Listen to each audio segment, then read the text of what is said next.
Chamber of Commerce, 60 locations across North America. Is that cool? All founded by one woman who used to be known as Hurricane Camille. Hurricane Camille, because in the office in the corporate world, when she walked through, you know, my mind went to a really bad place just there. Never mind. What did we talk about? The mark of a professional speaker, he knows when not to speak. She's all... I don't know what you were thinking of, but she's also the author of False Starts, The Misadventure of Transformation. Give it up. Her talk is called Too Busy to Notice. Camille Leon.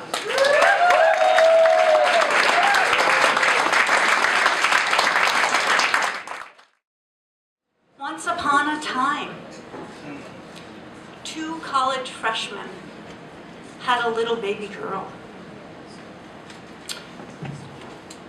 That woman, she just wanted love. She just wanted that love that comes from a little baby girl. And I think that man, I think he just wanted that, you know, hunk of love that comes with that woman. They were college freshmen after all. We didn't know it then. I don't think anybody saw it then. But they were looking for a way out of the family home. Their family homes. And before I go any further in this story, we're going to have a little guessing game. This is the interactive part. You're going to get to guess. How many children do you think I have? So we have a 0. Does anybody think I have any kids? 2. Okay, I have 2, 1, okay. Okay. 7, I can tell you right now the 7's definitely a no. Not in that sense, anyways. All right, do I have a tattoo? Yes. Yes. And can I bake a pie from scratch? Yes. Yes. Of course. What year was I born in? 75. The blind guy, the smartest one. Of course. Those 2 college freshmen had that little baby girl in 1963. And in 1963, if you want to move out of your home with any semblance of permission from your parents, you get pregnant so that you can get permission to get married and move out of the house.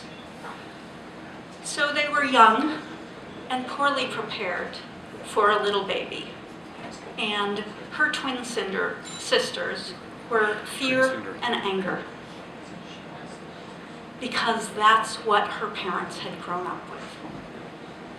So I started out too busy protecting myself to notice that there was any way to live life outside of that.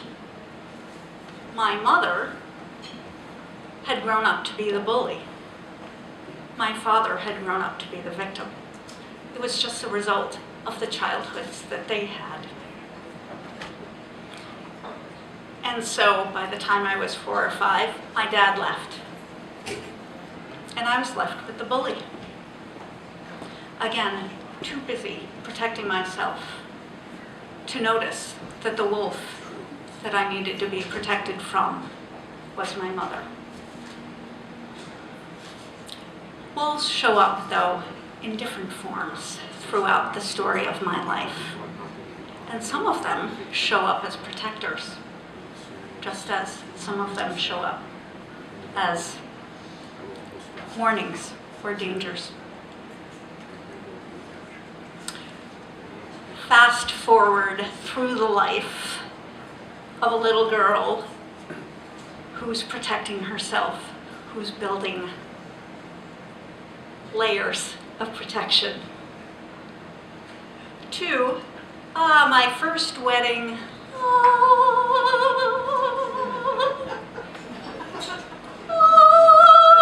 Where is my fairy godmother? Right? That's what the first wedding is all about. Well, it actually led pretty quickly to my first divorce. I mean, I was just following in my parents' footsteps, right? I had learned all the lessons really well, and I knew exactly how to play that game. So, first marriage, first divorce. Let's see. I was 29, no kids, 1 ex-husband. Are we keeping score? So, fast forward to my, yes, I found a second husband. Oh, more birds, more angels, more singing, more floating. It was lovely.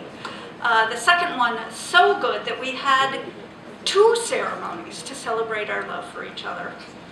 The first ceremony was well, I shouldn't get into it. It was a non-traditional ceremony. The second ceremony, more traditional at a Renaissance fair. So just think of it, if I'm calling the Renaissance fair wedding traditional, the first one was really out of the box. Anyways, as lovely as that wedding was, it also ended in a divorce. So, 35, no kids, still. For whoever said 7, again, remember I'm now 35, no kids, and 2 ex-husbands. I felt like I was jumping out of an airplane.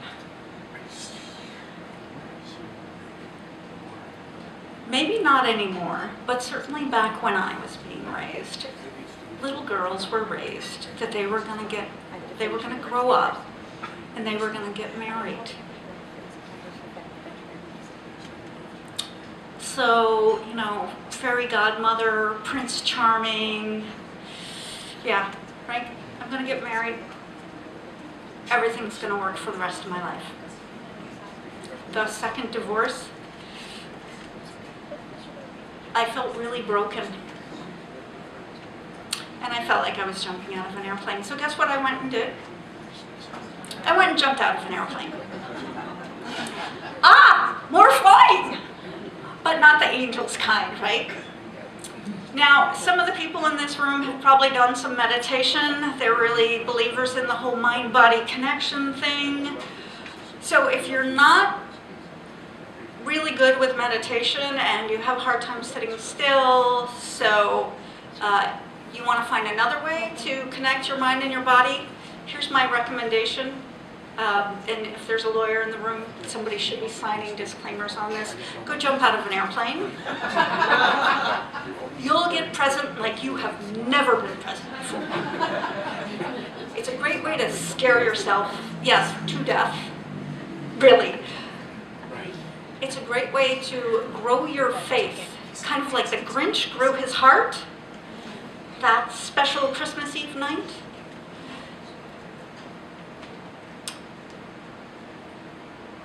You just can't think of anything else when you are falling through the sky other than, oh God, oh God, oh God, who do I, if I land okay, want to spend the rest of my life with?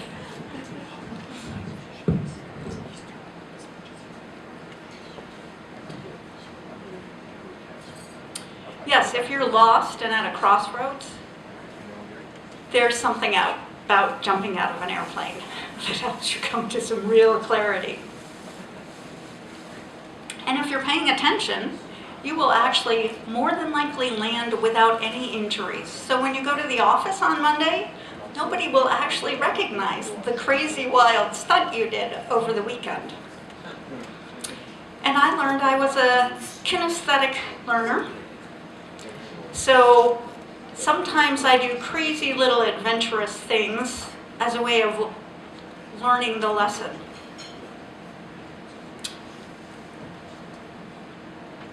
fast forward, not to another husband, fast forward to another adventure.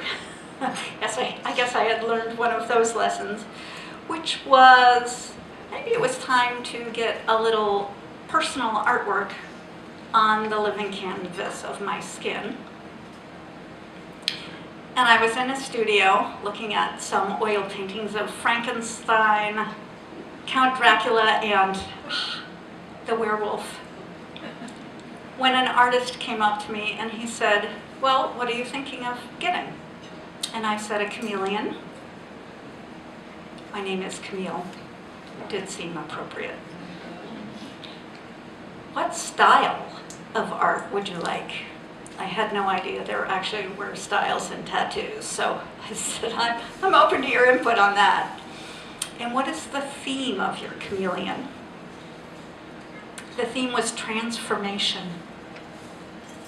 Because one thing I was really clear about was I wanted to transform my life from where I had been to where I could be going. So yes, the tattoo's a little larger than the 4 to 6 inches that we had originally talked about.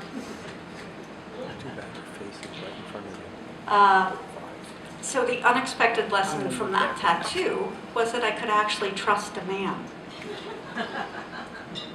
And that he might be gentle even while needling me with many, many needles over and over and over again. It took 2 full sessions, 8 hours for that tattoo. Just a little one, tiny little.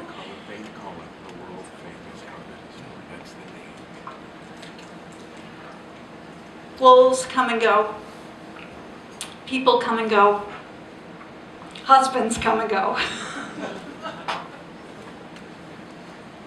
Some of those wolves are dangerous. You remember that one that Little Red Riding Hood met? Not such a good wolf. Some wolves are there to protect us and keep an eye over us. And they've got the strength and power to help when help is needed.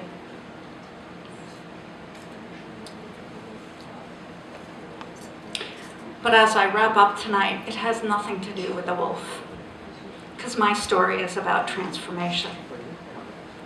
It's about the mind-body connection that finally came together for me and allowed me to see new perspectives, see new ways to stay healthy, mind, body, and spirit. And I'd like to ask you, as you prepare to leave tonight, to have a good night's rest and wake up to a new day tomorrow, is there another layer for you to take off? Are you ready to become an open book, to share more of your story with the people in the world around you who need that? We are all looking for the love of that little baby that my mother was looking for ever so long ago, so that we can all grow up to dance like I dance with that wolf over there.